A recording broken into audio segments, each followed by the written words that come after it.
Thank you very much. Thank you, Awino, particularly for leading the work and putting this conference together with the team. It's my great pleasure to introduce this opening keynote and to present Suraj Yengde and Adam Habib to you. Suraj, welcome very much to London and to SOAS. It's delightful to have you here.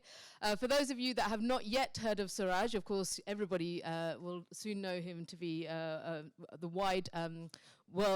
worldwide expert on matters of caste, and Suraj is one of the most influential public intellectuals in India. He's been featured in GQ India. He's considered the most influential young Dalit, and that is a category, if you don't know it well, which is going to become increasingly significant as we think through this conversation between caste and blackness in particular. It's particularly delightful to see Suraj here as somebody who's grown up, of course, as part of a Dalit community within India, but who has also traveled the world extensively. He's had a residency in Harvard. He's doing his second doctorate now in Oxford, and is increasingly putting all of these connections which are out there into conversation with each other. So Suraj is the best of what we try to do at SOAS, which is make connections, make linkages, be the kinds of bridges that we can between each other's struggles. So it's delightful to welcome Suraj here. It's also a pleasure to welcome our director, Adam Habib, who needs no introduction, particularly as our director, but who I should remind you is, of course, an important political scientist of South Africa, and who's written extensively about South Africa, and particularly its transition to the post-apartheid era, and how that manifests in various social and economic forms, as well as within the intellectual life of the country and the university environment. So it's going to be a delight to moderate this conversation. I will try to keep it on to time so that there's plenty of time for questions from you all and from the guests online. With that, I would like to invite Suraj to make his opening remarks on the questions of caste and blackness. Suraj. Thank you so much, Mira. I think I'll just stand and go beyond this chair so it's more comfortable. Oh, it's audible. Oh, thank you so much. At the outset, feel free to take photos and videos. I've been told there's a lot of regulations. Don't worry about it. Make it free and let knowledge be accessible and democratized. I want to really thank you all for being here. There are so many thank yous if I start counting. You all are in my thank yous. Friends and comrades who have come up from far, and also friends who are online. I want to acknowledge Jumara Stoad, who actually managed the logistics, but yesterday night she really sprung into action to make sure some of the emergencies were addressed in time. Thank you to you, Awino, for really leading this, for your leadership, and not only the leadership that is here at SOAS, but also at a global convening that you had. You were the leader of which had scholars from nearly 30 plus countries. And Awino was one of the co-leaders of that, and I was privileged to know. And when she sent me an invite, I was not sure because I thought, because I have to go to Lisbon tomorrow. I was already set panel, but I was like, this is something very important. And I appreciated the topic because it's going to take us through many directions. Thank you, Mira, for that generous introduction. And my former Vice Chancellor, Professor Adam Habib, I went to WITS, and he was then the leader of the institution. I was a representative of postgraduate students on an executive committee to Senate, and that's where I would see him in action. And we are proud of you to see you going to different stages and achieving that so you rightfully deserve. And also to Kadir for being generous and recognizing the presence here for present. I want to at the outset say that SOAS really has given two incredible scholars from the communities that were declared untouchables, unseeables, and unapproachables, the wretched beingness for more than 3,000 years. So there are two recognized scholars who were from the Dalit community that this institution has shaped. One is Professor Chinaya Jangam, who is a leader and a phenomenal scholar now in Canada. And another is going to be minted soon. Suraj Telang is in the audience now.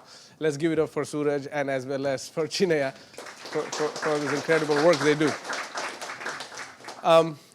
I have the topic at hand, and I will tell you, this topic of caste and blackness has been with me for nearly 11 years. And I came to this topic when I'm a lawyer, by the way, and I came to study here in Birmingham, my master's. And when I was doing my research, I came across a Human Rights Watch report that was discussing the impacts of caste. And in almost a slight brush, it mentioned about caste in Africa, and it mentioned a few countries. And I was like, hold on, what's happening there?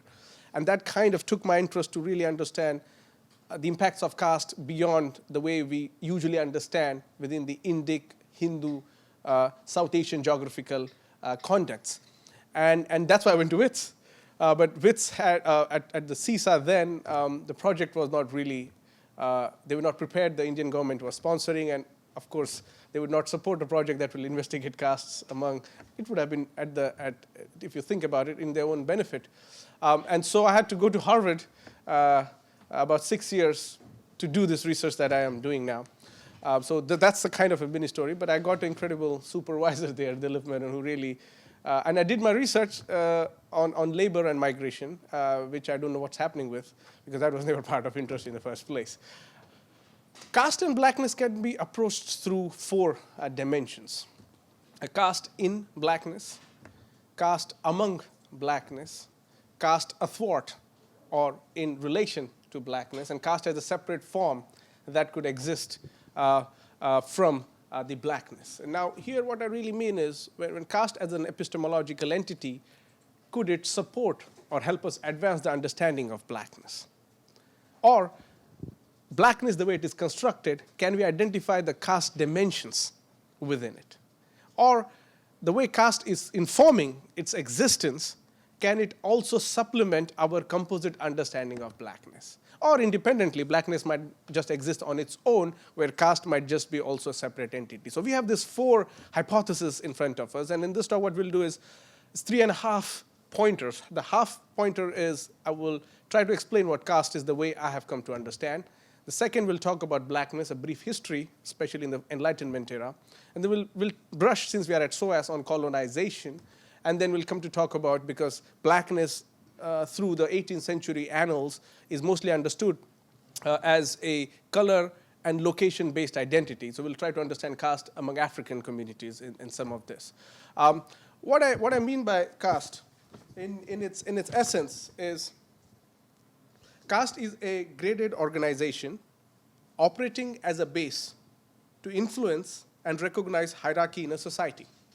It grants status at the birth by relying on the mandates of traditions. And here Eric Hobsbawm has also written on the invention of tradition and how tradition gets invented. And here, what I mean by tradition is the idea of divine, spirit, custom, which is looked at as an original and non-colonial form of systems. Caste is also a social ordering of the society that is based on descent. It is an organizing principle of a community that is internal and endogamous in nature. Caste therefore normalizes the occupational distribution to specific groups without evoking a certain rebel. Therefore, caste becomes a socio-cultural category that finds resonances in almost all the societies.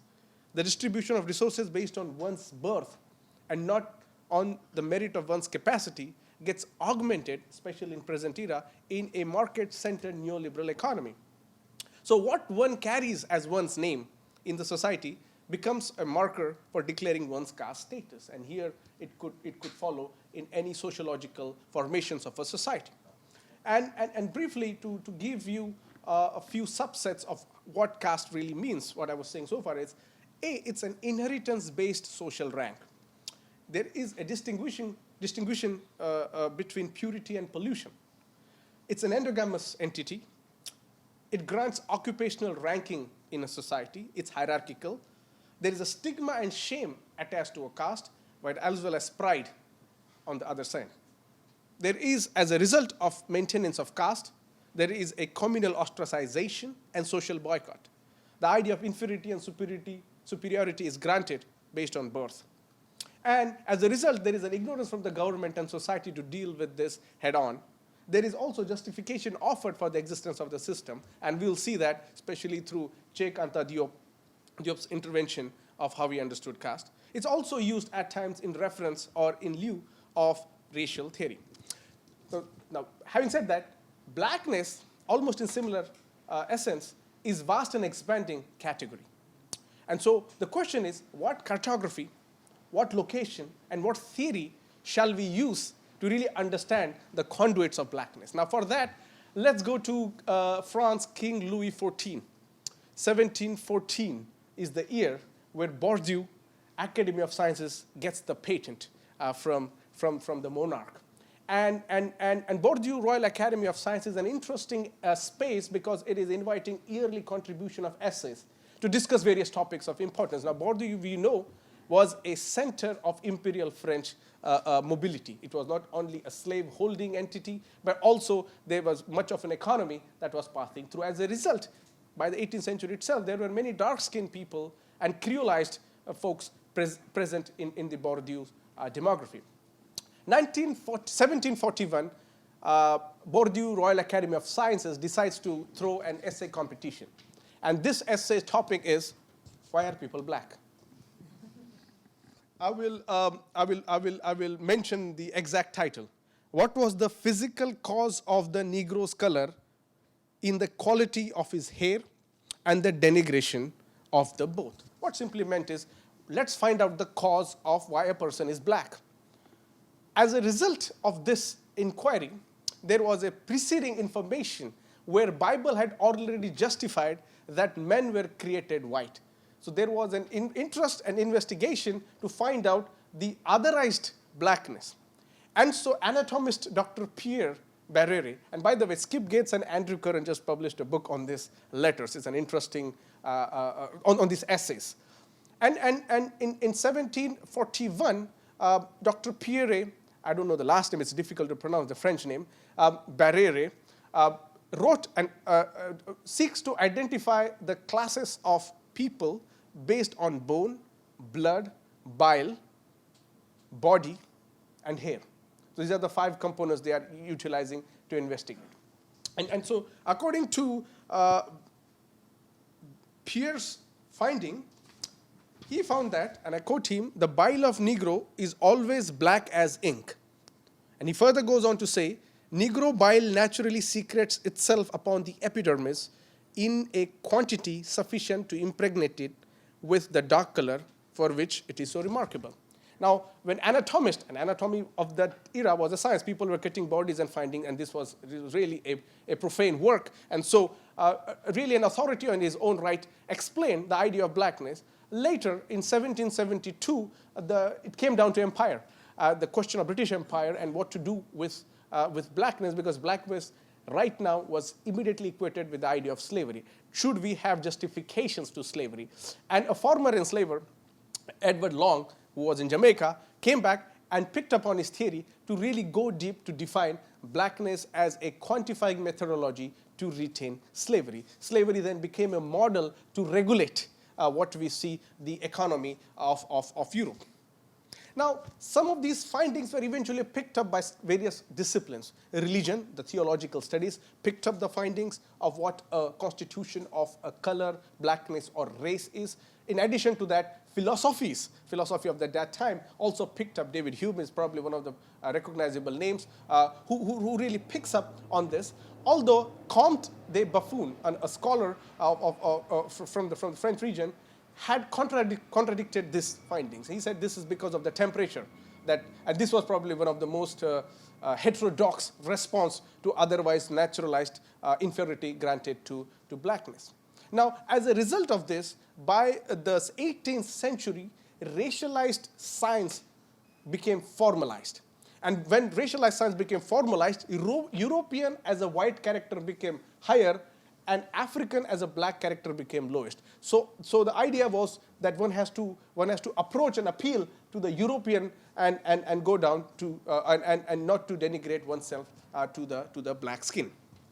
However, with this came the problems that were meant to see in 19th century with indenture that was taken across the place. And in this case, South Asians were taken across the world within the part of empire, especially a British Empire. And here, the color-coded, there was not yet a color-coded specification, because there was only white and there was only black. What to do with this middle? And so there were these arbitrary colors that were introduced. And America right now has what we call person of color and all kind of politics based on this 18th century models that get graduated in 19th century.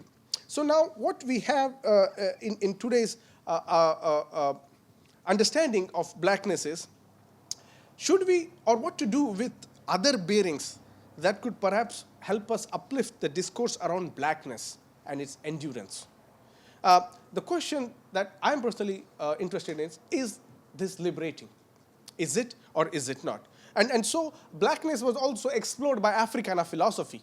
And Africana philosophy really emerges within the Caribbean context, or the scholars who are from the identify themselves as black, but also as part of a colonial regimen who were again creolized, and also part of the diaspora, which is out of Africa. And in this context, the diaspora could also reflect the history of 400-year-old slavery, indentured servitude, and post-colonial or colonial era migration. Today, what we have, asylum seeker refugees, and also climate change migrants that are taking place. Now, with blackness, there are two ideas that I think we could really think through Kant. One is noumena and phenomena. Now, these are the two concepts that Kant very dedicatedly worked with. Now, noumena really was what exists there is the reality. And blackness then formed into that, okay, that is a reality that is existing out there. So blackness is something that we don't need to debate about, because it is constituting one's reality. However, phenomena had we need to make sure the internal and external forces of our understanding of blackness make sense. And this is where the new regimental ideology of a rebel came about, where blackness then really became a source of pride, which took almost 150 years. Here, we have two important movements that really help us describe and reorient blackness. One is, of course, Steve Biko in South Africa, through his idea of black consciousness and the category of blacks as an expansive, anti-apartheid, anti-imperial category. Similarly, Black Power movement in America, led by later Kwame Ture and the colleagues who are looking at black question as internalized colonization of white American or European colonized world.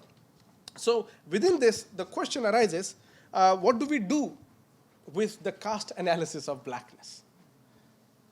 Can we approach this topic with the caste as a segment to describe or uplift our understanding of blackness?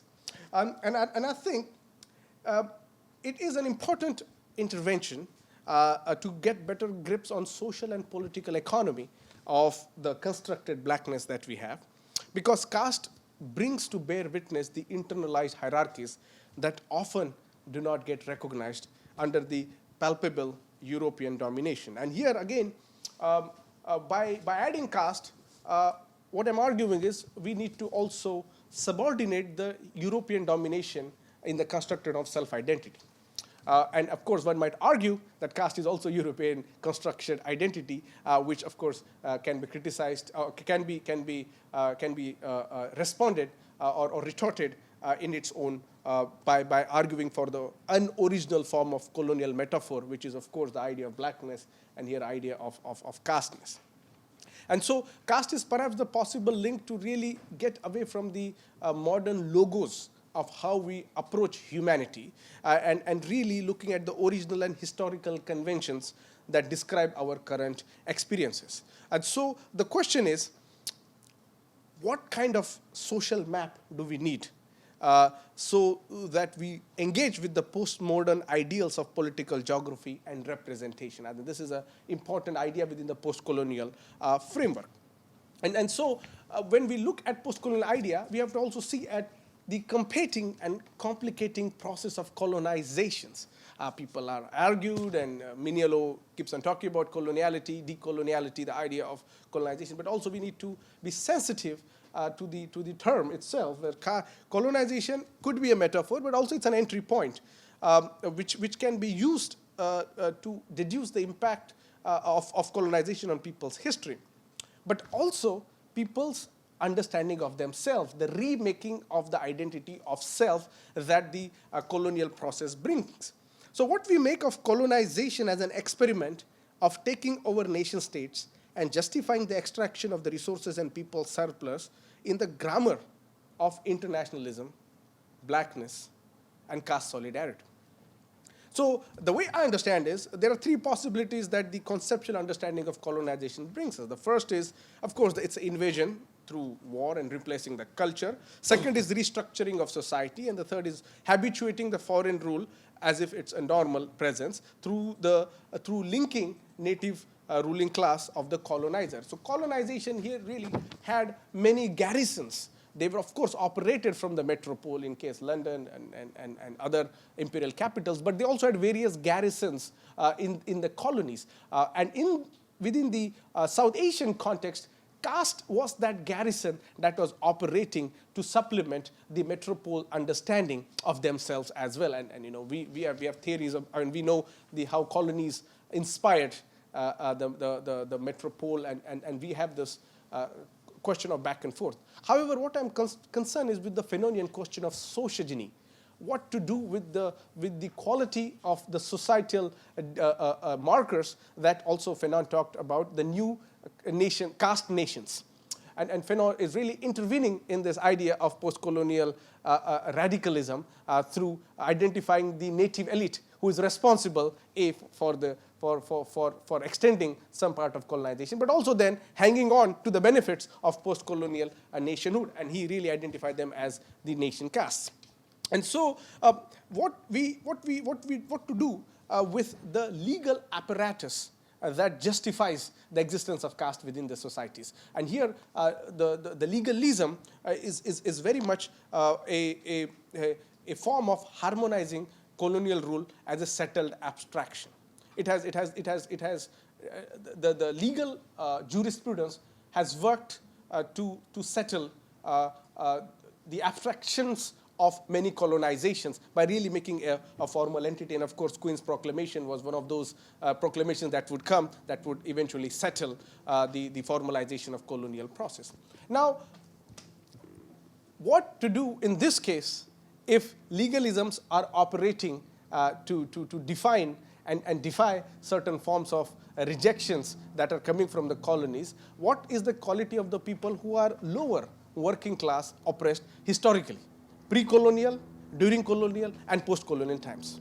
Do we have the registers of those people's experiences, or do they get clubbed as under a macro nation identity or a macro cultural identity?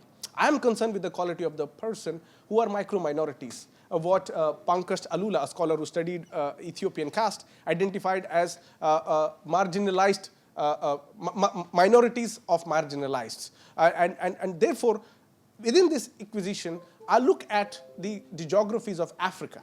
Now, here I will look at two examples within Ethiopia, Senegal, and partly I will talk about caste within Nigeria, because it's one of the most researched topic. Now, caste and race have achieved near invincible status in present-day discourses. You cannot really talk about without engaging these two in any forms of discussion. So what we need to do is to look at them as complementing categories than competing or contesting categories, because colonization could be a process that could be looked at competing categories. But when it comes to the two infrastructures that are existing, could work in lieu or in conversation with each other. Pankaj Alula, a scholar in 1990s, was responding. There was a paper written in 1960s by a scholar called D.M. Todd. His paper was published in Africa, the journal which is still existing. The title was Caste in Africa, ? And then what D.M. Todd did was to survey then existing studies around caste, or he also went about reading various anthropological texts that were present during the time, and extracted the experiences or what caste meant in these locations. Now, what he did was, D.M. Todd was studying a southwest province of Ethiopia. And in that province, he studied a community called Dime. And within that communities, he found purity and pollution existing amongst various occupational practicing groups. Second, he found that superiority and inferiority was very much a fixed form of system that was regulating the community. The third thing he found was there was religious justification offered for the existence of those hierarchies. And fourth, it was endogamous. It's a strict endogamous system. Now, during the time 1960s, we have Louis Dumont, a Frenchman who's writing, and also a scholar called Leach, who are exchanging the understanding of caste within South Asian context. And so caste is always looked at, which is, I think, wrongfully, in comparison to South Asia or the geography or as Asian settled condition within the Hindu Brahminic order. Now, that might be an approach for a policymaker, but for an anthropologist, that was the only comparative notes. So they started comparing, and within those comparisons, some arguments could pass and some arguments could fail. Now, Pankaj Alula says he refuses to call it caste. As I said, he calls it local conceptions of marginalizations. He said it's not a healthy habit to really identify caste. And why does he say? He says the one reason that we cannot really identify caste within African communities is because there is a lack of uniform ideological cultural underpinning. I will repeat again, lack of uniform ideological, this is emphasis, cultural underpinning. And he says because of that, we can't really see, because according to him, there is a certain uniformity within the cultural unity of Indian caste, which is rightfully so. So he says, let's better keep the caste understanding to the Indian context. Now, what that did was, within this understanding, Alula started off by saying that religion is a primary arbiter of India's caste system that we don't find within the Ethiopian community that he was studying.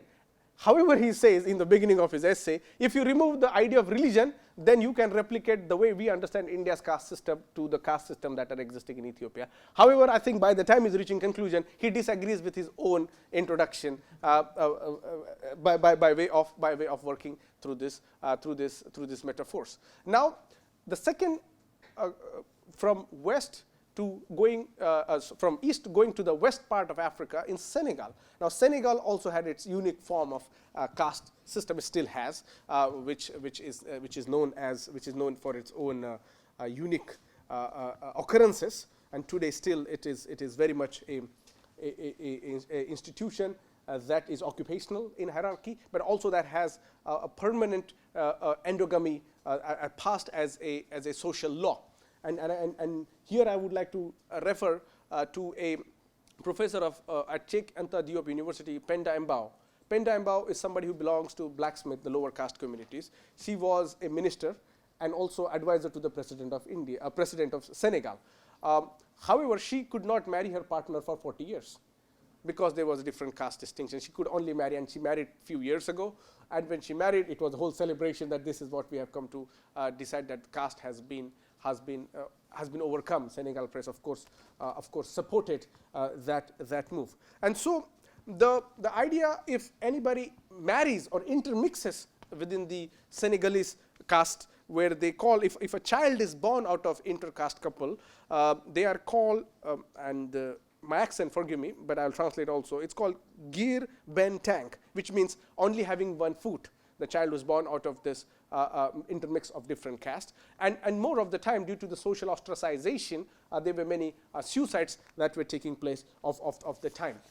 And this unique caste system is really a system that relies on the hereditary principles upon and which is extracting the labor of the lower caste identities that are existing in the cosmogony of caste system. Now, Cheikh Anta Diop is an interesting figure. Cheikh Anta Diop believes that caste was, and he says it was harmonizing the competing occupations within the group, because it appointed a lord who then regulated the people, the haves and have-nots, by distributing the equal resources and then distributing them whenever the reason occurred. And so, according to Cheikh Anta Diop, it was a system that was present to regulate a society. Cheikh Anta Diop goes on to argue that if there is a if there is a competing groups, if there are two competing groups, then caste system is something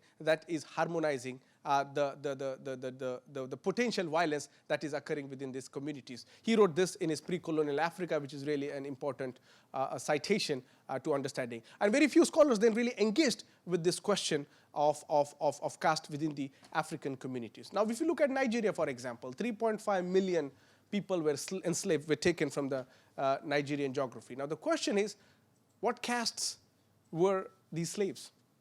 Because the people who were trading in slavery, and this is, I highly encourage you to look at the important paper that Adobe Tricia Mbwani wrote for a New Yorker, and she said, my great-grandfather was a slave trader. And in that, what she really did was to really bring the caste angle into the understanding of slavery. And within this geography, what we really see is slaves, the way they are formed, or the runaways that are captured, which are captured tribes, then they are traded. There were two major entities that were involved in the slave trade with the European, with the French, and of course the British owners of the transatlantic slave. There were two. One was within the Yoruba kingdom, there was Aro, and within the Igbos, the communities that actively participated in trading.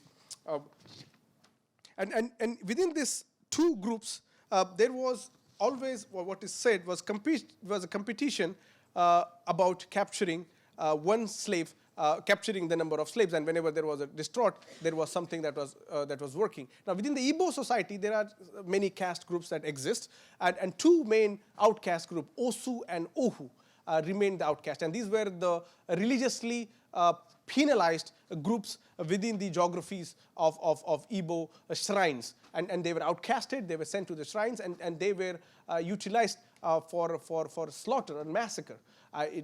Few centuries down the line, Ohu and Osu, of course, remain a isolated community. And within that isolation, they created their, in modern era, created a new economy.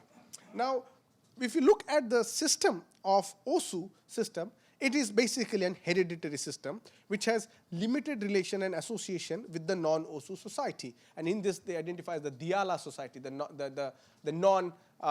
non-castes communities that exist within this framework. Now, to really fathom the number of the impact of slaves, a Berkeley-based Africanist who is also Nigerian, and I will quote him, and his name is Ugon Kweji. He says, slaves could transcend slavery and becomes at times slave masters, but Osu, which is the outcast for generations unborn, could never transcend that. So the idea of fixity attached to the body, to the corporeality and descent was continuing within the casteized population of these groups. And of course, within the different castes, there also existed the rank of ruling class, the aristocrats, and the power brokers, who really privileged their memories of oppression, and that we see also within the South Asian context. So when we approach the question of colonization or the prospects of decolonization, we need to pay attention to those cultural markers that are really caste infested, that do not get recognized, because the registers of caste are still very much occidentalized. And because of that limitation to penetrate our understanding of caste groups, we really need much more subtle understanding to the way we approach the concepts of caste, race, nationality, postcolonialism, in this case, decolonization. And to bring to an end, I would like to refer to this society that were deeply marginalized in its sense. Now here, the group that within the Nigeria's two separate entities, Igbo land and within the Yorubas, the runaway slaves or the captives that were already marginalized, who were further extended to be subjected under the enslaving journeys across the Atlantic, remained the carriers of the downtrodden. The identity remained some of the oppressed and the marginalized. However, their independent histories, their independent memories, their customs, their spirits, their traditions are something that really needs a separate independent investigation. And this applies within the diasporic groups across the world. And I'm really referring here to the South Asian diasporic groups, the way we understand and the way caste is constructed within the post-colonial nationalism. Thank you. Oh, thank you. Thank you very much, Suraj. A fascinating talk, and I learned a lot, and I look forward to our discussion about it. Thank you so much. Professor Adam Habib. So I should start by saying I know very little about caste, beyond what is, if you like, the obvious. And I'm not going to engage in the detail of what you've spoken about. I do want to say that I found your reflections particularly valuable.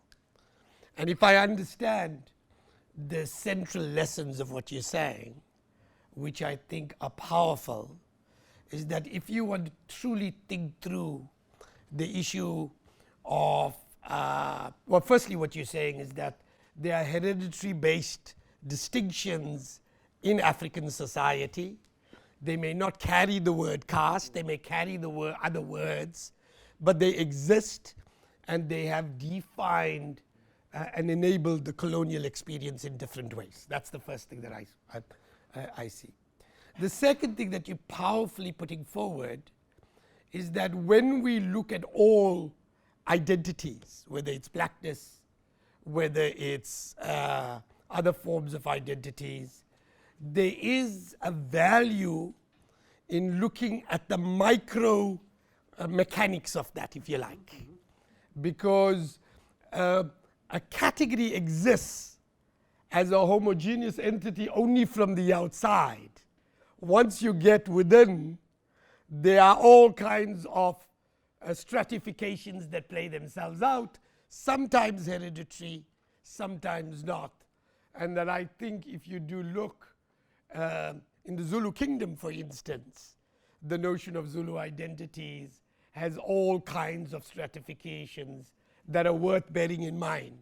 And that when we're thinking through the post-colonial project and trying to identify how we walk through a post-colonial agenda, we should remember that and not forget that though there are groups within the colonized category that are even more disadvantaged. And in the post-colonial agenda, they must not be forgotten, because you could very easily have the elites of the post-colonial project project their oppression as the only dominant form of oppression, and in the process forget those of communities that were far more marginalized. And I think that that's a fairly powerful lesson to bear in mind, and it's worth bearing in mind that you see this in multiple identities. Mahmoud Mamdani's work on Rwanda and the Rwandan genocide touches on that in powerful ways, and how the post-colonial agenda was contaminated by how colonial authorities impacted and stratified for their own purposes, and how that came to this thing. And I think that that's true of every social category.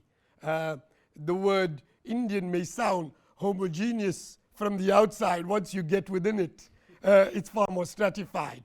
The word Muslim might seem as far more homogeneous until you get inside the Muslim, and you'll see it's as stratified as they become. And you could go, I could say the same about Pakistani, I could say that about South African, I could say that about any category, and it's worth bearing in mind.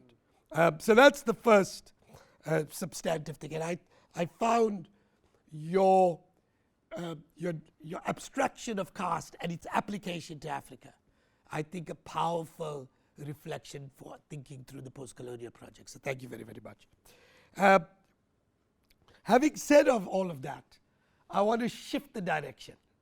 And I want to bring what I think is the South African lens. But what I think is a debate that has been in the resistant movement for over 100 years. And that is, we all in this room, I assume, would regard racism as abhorrent and would regard hereditary-based forms of stratification as abhorrent, and our common project would be how to undo it. And the real question then becomes, how do we get there? And that's the substantive debate, it seems to me, in this historical epoch. It's not a win what the outcome is. Most, well, not all, but many, I think that there is, I would argue, a majority in most societies that I think instinctively would say hereditary-based notions are unfair and need to be addressed. And the real project is, how do we get to that outcome? And here I want to talk about a challenge that has emerged in the South African debate, but that exists in the debates in the US resistance movement, the debate between Martin Luther King, Kwame Ture, Malcolm X. In South Africa, the debate advanced initially between Biko and Mandela, but today the critique of Mandela by young black student activists and young activists more generally about the Mandela Project. And I want to bring that debate to the fore.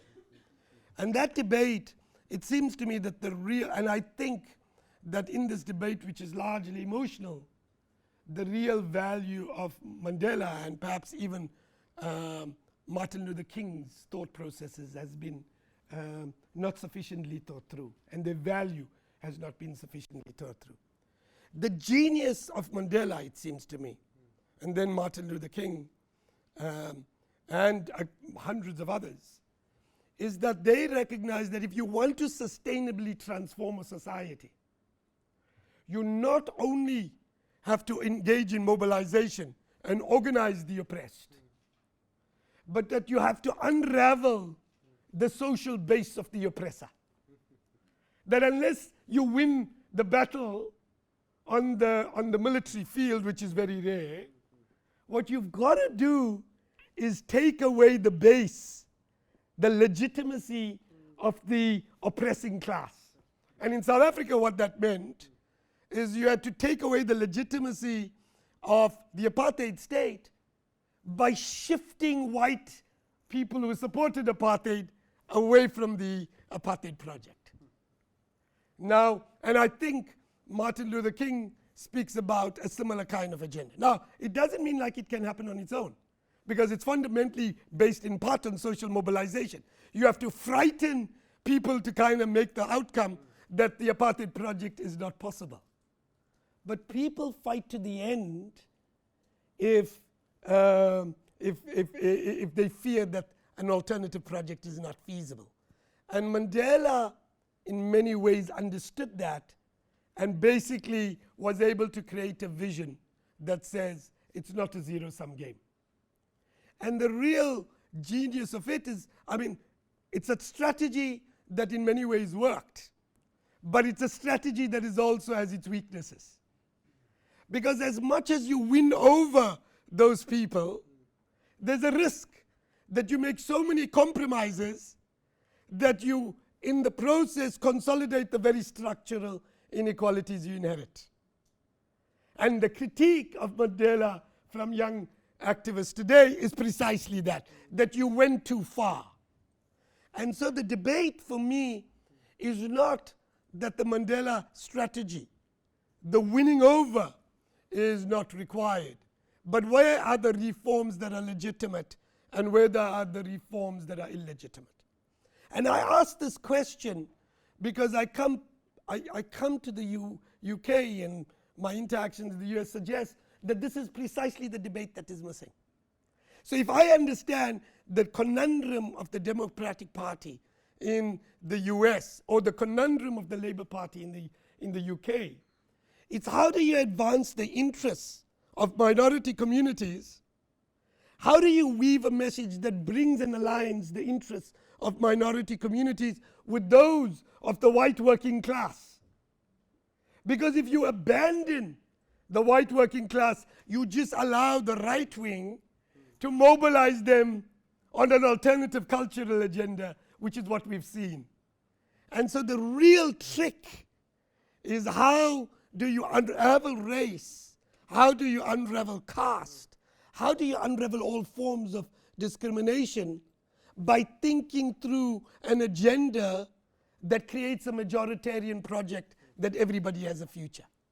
And it seems to me that that's the conundrum of our time, and it's the conundrum that has not sufficiently been understood in the developed world, and they could learn much from the battles of the developing world who've grappled with this in a powerful way over 100 years.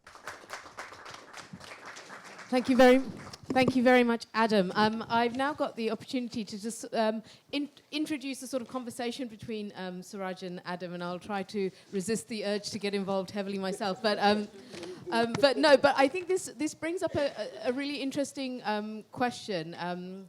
Like, what is the strategy going forward? So obviously one of the strategies that's been talked about with regard to race relations is the abolition of racial categories, right? So this story emphasizes the invention of race, let's say, as part of the slave trade and all of those modern processes, and essentially argues that whiteness could be abolished as a category. That, you know, and this is the James Baldwin line: if you think you are white, then there is no hope for you, right? Because you've identified with this false mythology of humanity.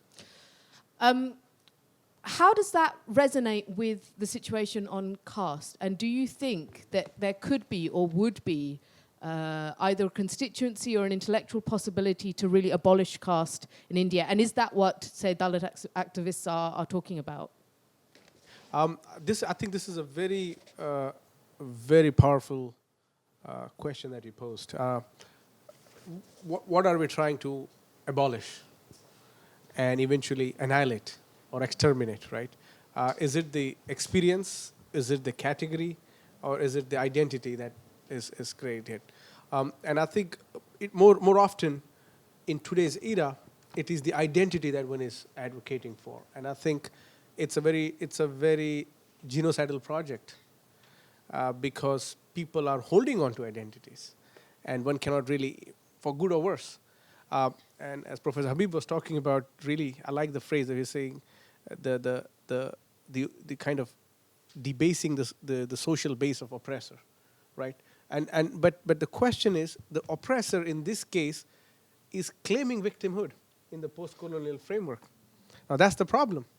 And so voices of novelty do not get through the fog of created material conflicts that are being resonated within this. And I think this applies across.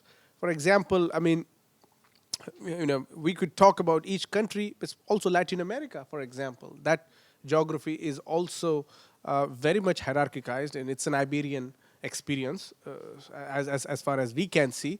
And there are very much castas, or what they call castos, and within the caste hierarchy, especially Mexico and so forth, there are this castes that are created with the idea of blood, and the whole notion of purity of blood is a caste question.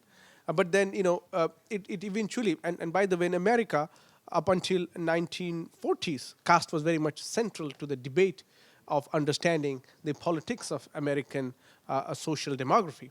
Of course, eventually, with the SNCC and other movements, it gets promoted. Now, you know, here we should really look at what Chekanta Diop was also gesturing to. You know, what he really made a very important point in pre-colonial Africa, where what his concern was, he's like, if we eliminate professional competition, then we can have a stabilized society, right? And if we can have a stabilized society, then the society can really think about themselves to kind of challenging structure. Now, within that's why I want to undermine the idea of whiteness within the conversations, because it unnecessarily takes too much space, when in fact whiteness itself is a heavily divided category. There's so many, you know, for example, David Priestland wrote this book about soldiers, merchants, and, you know, he kind of goes to even find out castes or caste-like systems existing in Russia and in Europe and so forth. And, you know, the whole, the idea of merchants, the idea of aristocrats, the idea of lower working class, they really belong to these groups. for example, the earliest indentured servants that were transported from England before Africans were taken to America were the lower castes of England. They were vagabonds. They were the children born out of the wedlock between a prostitute. And so these are the outcasts who are there. And of course, this is also Foucault talks about within the French colonial experience.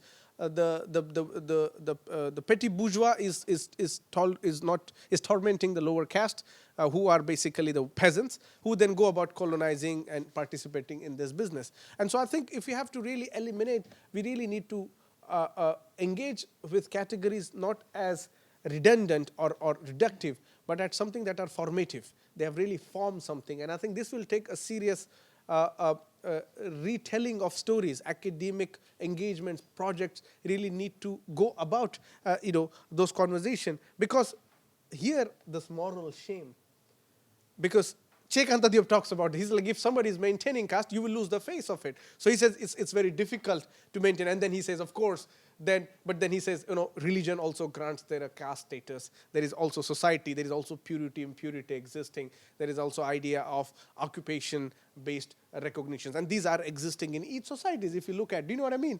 And so to really challenge an architecture of caste in this case is to really create a multiplicity of the oppressions that exist.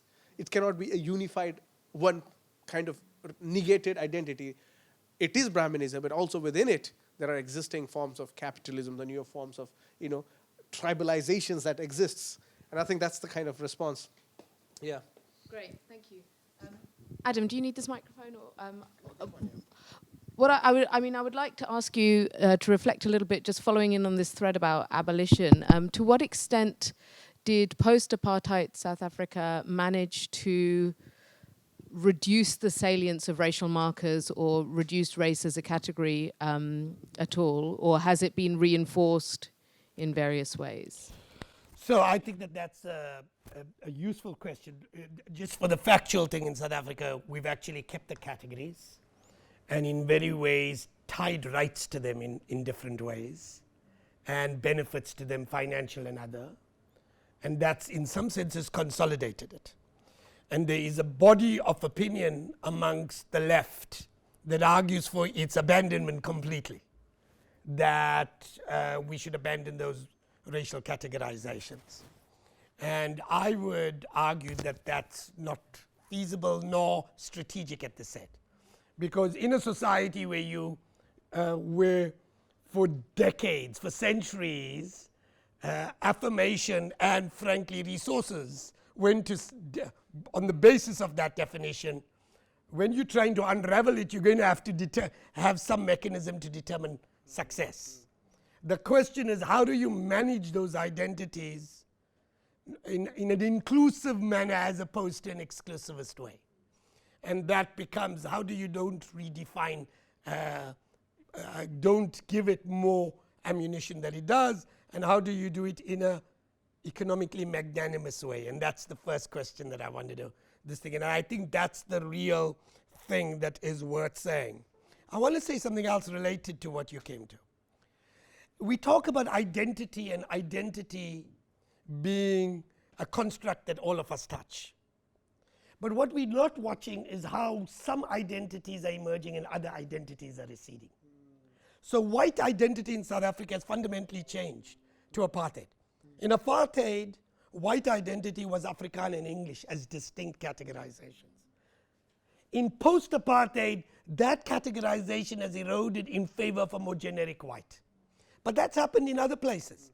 If you go to the United States, pre-1965, Jewish identity was not part of what it meant to be white American. Post-1965, Jewish identity became part of white American. Let me give you a personal example.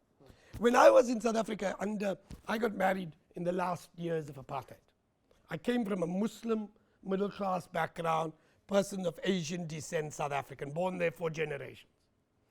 And there was divisions in the Indian Muslim community that had to do not with caste but with linguistic divides. they spoke certain languages. Now, none of us spoke those languages, ironically. But that would determine how marriage relationships happened. And in a sense, half of my family never came to my wedding because my wife, at least her ancestors, spoke a different language. Ironically, in the post-apartheid era, all of those identities have disappeared. Why? Because those same aunties and uncles in that community are so worried about the racial identity or the religious identity that they abandon those other identities because that doesn't matter anymore. And it's that, don't forget, the trick is not to get rid of identities, but how to ensure that if identities exist, they're not as politicized as they are in our context, and they're not based on resources. Thanks. I'll just ask one more question. I'll throw it open to the audience. I'm sure there's loads of questions here and online. And actually, it comes to this question which you just touched on about marriage and gender relations. And we haven't discussed patriarchy at all, but it seems to me the very possibility of something like a race or a caste existing is a patriarchal control of gender relations and of sexuality and regulation of all of that kind of thing. And so is part of the answer to getting rid of caste, getting rid of racism, actually abolishing patriarchy? I mean, I'm leaving aside the capitalism question because there's lots of that stuff. But in a way, in a much less patriarchal world where you had much less control over women's bodies and their reproductive rights and marriage and all of those kinds of things, then all of these things in a way sort of lose their functionality, lose their logic. And are we missing a trick by not discussing this? Absolutely. I think the answer is yes. If we challenge, but also we need to see what qualitatively patriarchy means in these societies.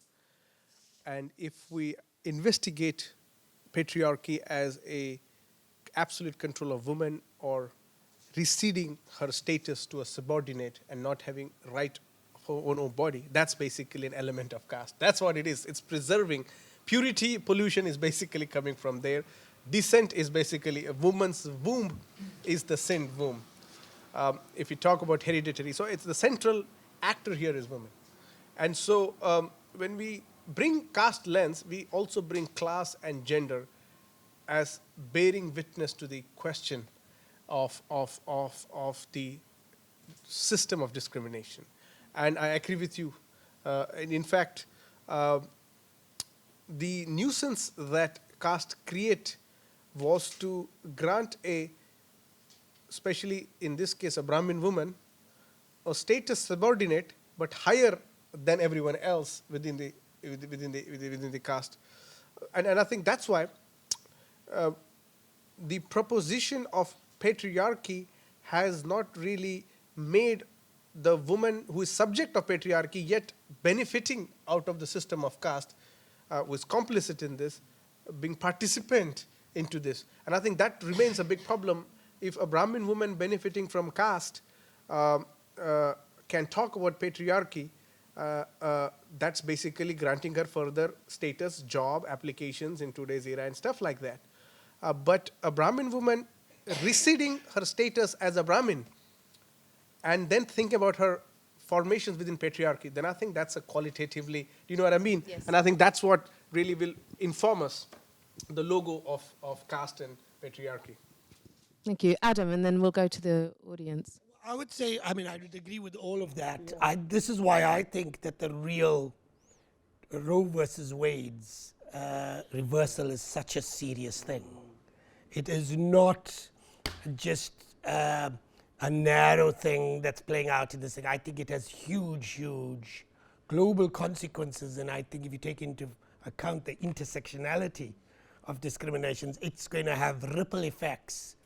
And this is why the thing that frightens me is having given up on social bases that have allowed the right to organize. We have to win back that. And and that you're never going to simply win on the cultural question. I think that's partly that. There are more socially acceptable cultural values to win that base back on, but it's also on the socioeconomic question. And I do think, I know you passed on it about capitalism. I wouldn't phrase it as boldly as you said about whether you can do it under capitalism. But I do definitely think it's very, very difficult to structure the abolishment of all of these forms of discrimination under neoliberalism. I think that is something that we have to worry about. Thank you, Adam. And it's now time to bring in the audience and online as well. How do we want to do this? Shall we take maybe 2 questions from the floor and 1 online, and then reverse that? Yeah. Okay. Great. So I have the gentleman here, and I have Samia. Yes.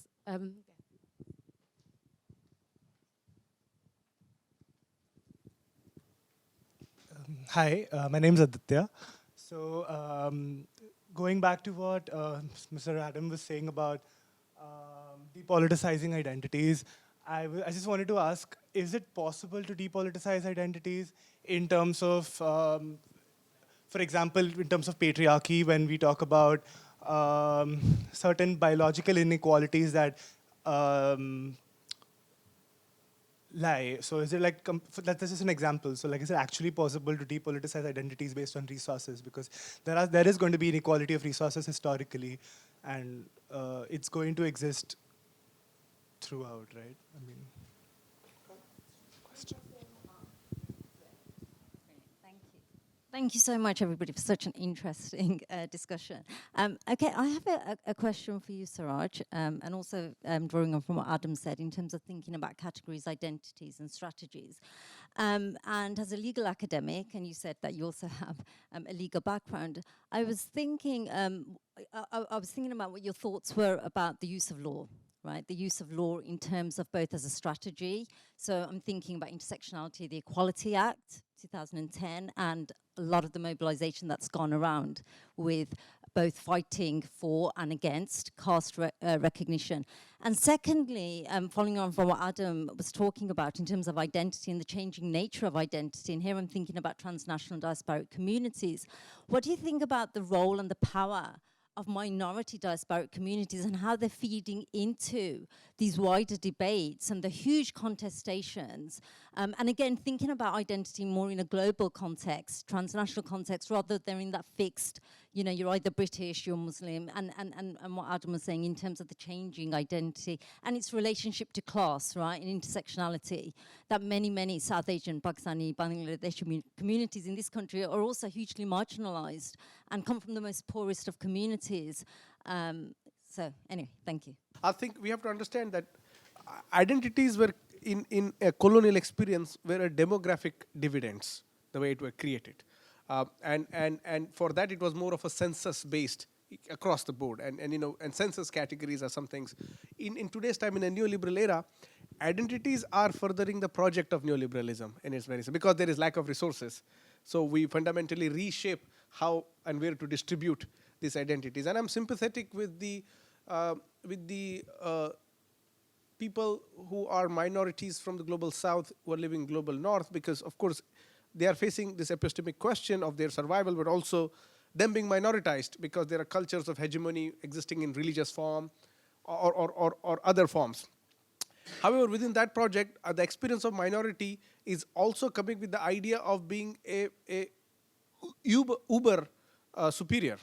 For example, Gandhi, when he goes to South Africa, when the British are looking down on him, he's like, we have an Aryan civilization, and he's not necessarily invested in the concept, but he's like, you don't talk me down, because we have far more greater civilization, and the idea of this cultural hope that this categories offer, but they don't really bring the experience of the marginalized.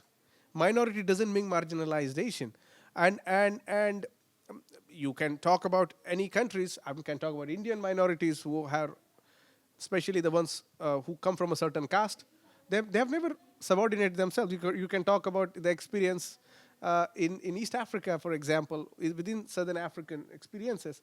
The lower castes who are taken as indentures and who remain the marginalized, they were the kind of, but then when we talk about post-colonial resistance, it's not just one group.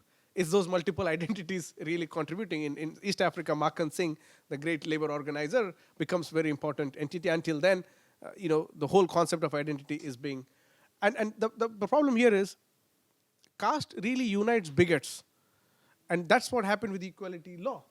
Equality law was the law that was going to outlaw caste within the experiences of, and British, the South Asians are, or British Indians are the largest ethnic minority, with the caste discrimination significant. And that united the dominant caste Sikh, the Hindus, the dominant caste Hindus, or rather every Hindu, and people supporting the architecture of caste. And so we don't really know what to do with this. You see what I mean? And I think that's the kind of fundamentally challenging regrouping of new ways of identifications. That's why post-colonial categories of identities are insufficient. Even in admissions, they remain insufficient. And there is nothing to kind of challenge. Especially now we have it within tech industry, where the neoliberal capital is not working from Silicon Valley; it's working across the world. What do we do with the quality of an American-based identity? Is really ahistorical, according to me. It is very recent, and if we rely on those, I mean, it can be helpful. But if we rely wholesomely to describe the experience of the rest of the world, we are really looking at a very, very difficult mode. And I think that's the kind of takes me to this question of race and caste and as separate. And I think both emanate within the Portuguese, Spanish colonization, castas and razas. Now, the idea of race really becomes fertilizes itself from the French identification. There's some word, again, I don't know the pronunciation, but it's the etymological origins. What it really meant was formation of subgroups within big groups. It was not like one big group. They were meant to be subordinate within. It was basically a kind of a classification, the old school biological classification that we have. And clearly, these two categories, there has been resistance, especially to look at the experiences of past 200 to 300 years as the only experiences to describe ourselves. What I want to do is perhaps contextualize that and delegitimize the 300 years as the only arbiter of our experiences. There are something, that's why I was going at the more, that's why I went to the idea of spirit, tradition, custom that existed within the pre-colonial framework of defining ourselves. And you know what, both identities experience similar trajectories, but also experience similar forms of fears that might really have difficulties in even passing a simple test of being a equal in an unequal world. And this, but you know, the point is, race could become the idea of a national symbol when it interacts with the idea of, let's say, Europe. But caste is really very denational concept that really operates in, and I think that's the fundamental kind of one difference that we can point out to. Thank you very much, Suraj. Adam? Very quickly, it seems to me that there are three questions. One is on the depoliticization of identities. What strikes me, and again I'm going to use the American example, but it's interesting. There are some identities that are politicized and some identities are not. I had a wonderful supervisor in the United States. He was a Greek American. There was no political attachment to the Greek part of it. The only thing is when he turned 70, he went walking in some village in one Greek island and kind of met a couple of people and, you know, ate a couple of types of food, etc. But there wasn't a overt political idea. And there are multiplicity of identities like that in any context that don't become politicized and yet others become. What is it that makes them politicized? Why and how do you guard against that? That's the question that I think we need to think through. The second, on the minority diasporic communities, I think we have to start thinking about mobilizing them for the progressive cause. Right. So again, no community should be left unmobilized for an agenda. But one of the things I do find about elites in minority diasporic communities, particularly conservative ones, they hanker to a chauvinistic identity, but they never live one in the diasporic environment that they are located in. I find that fascinating in multiple contexts.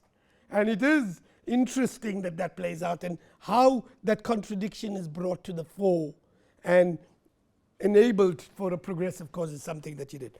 The third and final thing, and I think here is where I'm going to slightly differ. I do think, I'm going to use a word that I'm coining here. I think that there's a discriminatory autonomy to race that is different.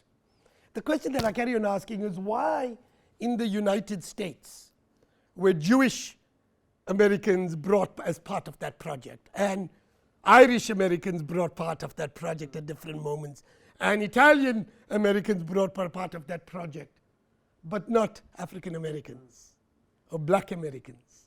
What is it about the choice that happened in one and not the other? And I do think that there is something more potent in the race dynamic that needs to be understood and discreetly challenged in its own right. And I just put that as a provocation as I try to think through this agenda. I think there's something more, and it has to be challenged at a more substantive level to expose that dynamic. I mean, one of the things that I got from reading Suraj's book, Caste Matters, which I recommend to all of you as a really enlightening read, though, was some of the profound, extraordinary violence attached to transgressions of caste relations still today in contemporary India, which you don't really find so much in some of the Western race elements, right? So intermarriage has become more widely accepted. It's now more of a public thing.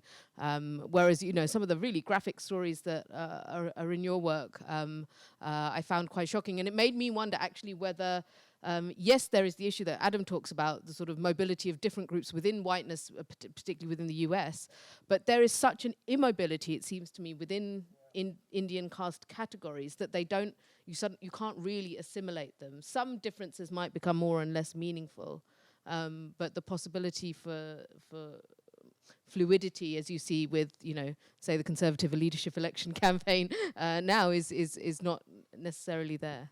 Okay, sorry, I'll stop talking. There's time for just a quick last round of questions from the audience and online. Any hands? Thank you so much for coming and talking to us. I'm from Mexico, so when you said that about the caste system in Mexico, that really struck a chord on me because it made me reflect about our culture. So my question is in regards to that. How do we foment an environment that prioritizes diversity as an asset rather than as a threat? Thank you. That was very inspiring and enlightening discussion. And I like the idea that you raised, that caste system necessarily does not exist only in India, unlike the trope that we repeatedly hear. I'm from Ethiopia, so I'm a bit aware of that story and the other areas where certain similar issues exist. My question is a bit off topic, but how about colonization? Do you think it exists within the same race, among Black people, or within the white people? Or is it something about a European going into Africa or Asia alone? I'm saying that because I'm from Ethiopia, and Ethiopia is never colonized, or Ethiopia defeated the European colonizers at the Battle of Adwa. But the state formation within Ethiopia itself is now debated by Ethiopians as an internal colonization. So we sort of need as well decolonization, but decolonization for an independent Black country is a very new concept. Thank you, Suraj, for enlightening talk. And I just wondering the question Meera was asking about: is it possible to abolish caste in India, especially? So I was also thinking, how much ever we draw the lines between the race and the caste, how much we can justify, or is it possible to? Is it the same parallel experience we both, you know, Blacks and the Dalits goes through in you know, two different geographical spaces? So what is that, you know, epistemological question we are dealing with? I think it's more deeper than we imagine. Well, I'll just say 2 points there. The one is diversity as an asset. I mean, I think that's absolutely the fundamental project of our time.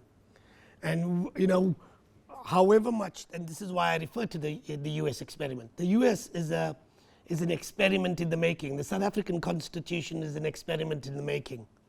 the South African Constitution never defines what it means to be South African, because it meant to be constantly changing from generation to generation to generation.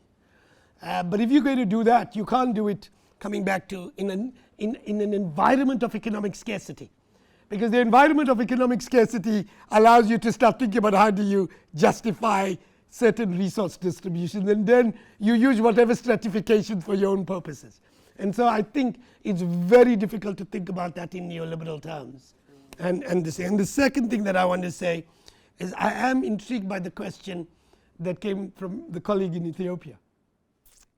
I think any community is a product of both conquest and emancipation in any historical moment, in any geographic location.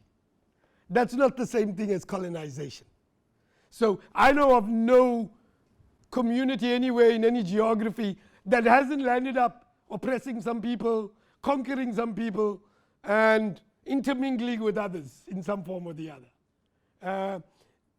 But that isn't colonization. Colonization, it seems to me, emerges in a particular historical moment with particular racial and other dynamics that justifies conquest on the basis of pigmentation and hereditary characteristics, and moves on to do that in quite powerful ways. And I think that there is something about that that is different, and I think there is a value in recognizing that, because that has been particularly pernicious to the modern world. Oh, the colonization question is gonna make me, it might cancel me. I don't know if I want to be cancelled. We have to, I'm suspicious of the telltale of colonization as a process. I very much agree with Professor Habib when he says it was a historical moment. Like if you look through India's historical trajectory, for example, legally, since Queen's Proclamation, it was 90 years of colonization, all right? If you talk the merchants coming and all, they were not only British merchants. Every other merchant was coming to India. If you want to quantify that as a startup, what do you talk about the Arabs coming to the southern belt for so long, converting the population to Islam? What is that?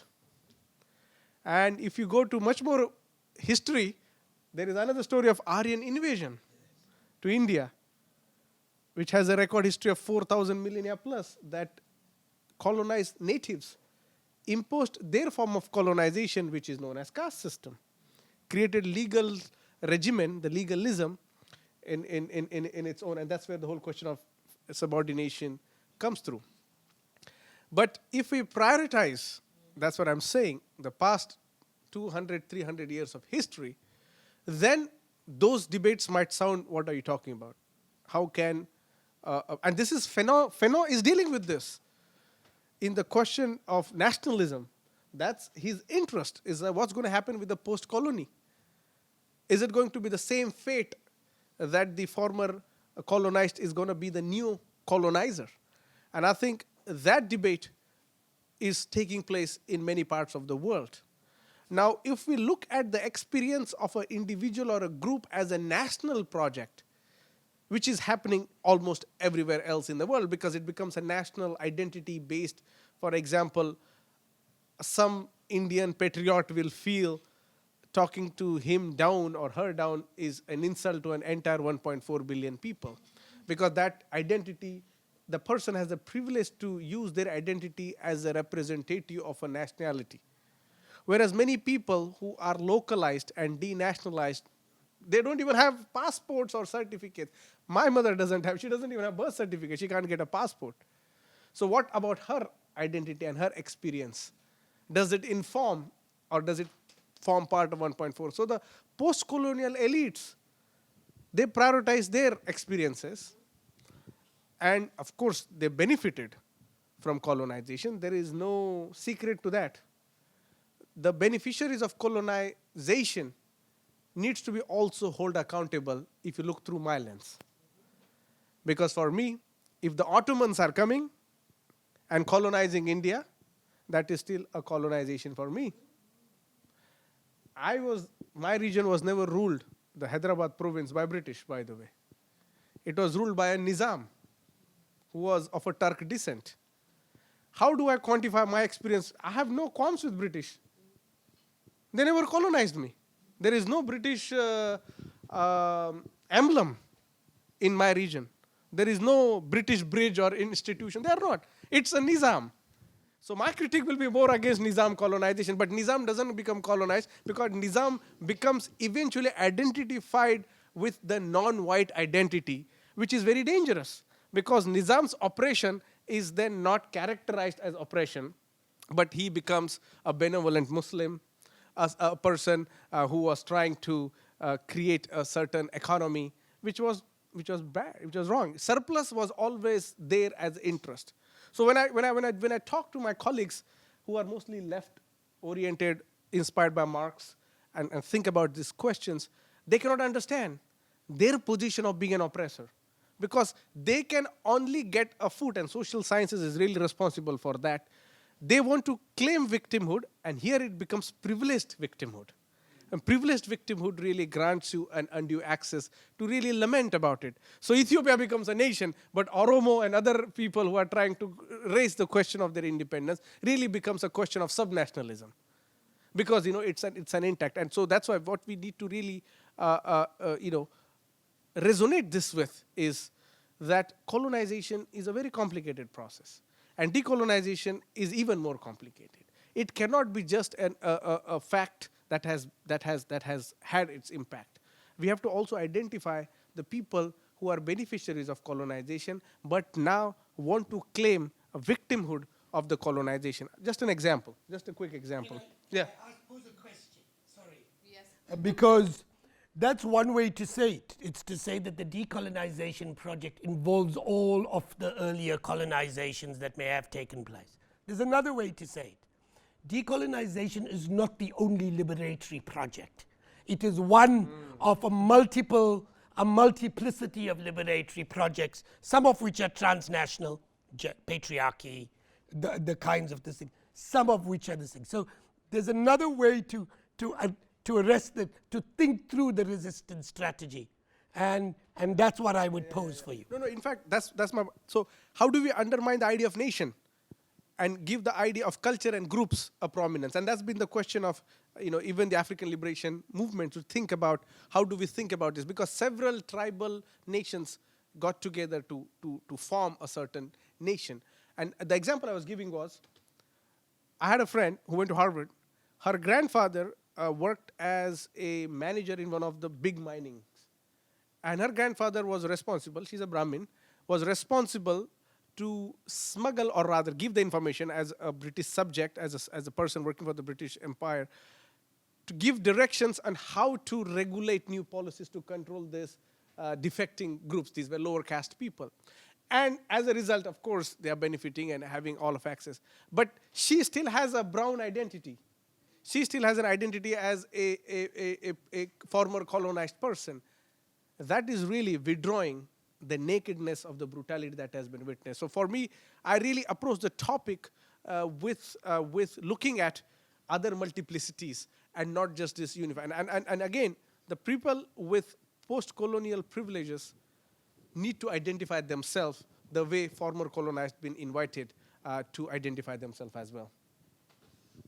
Thank you, Suraj. Thank you, Adam, for a fascinating talk. I think this sets up the themes of the conference really well and is going to contribute well into the future discussions. Everybody, please join me in thanking our speakers.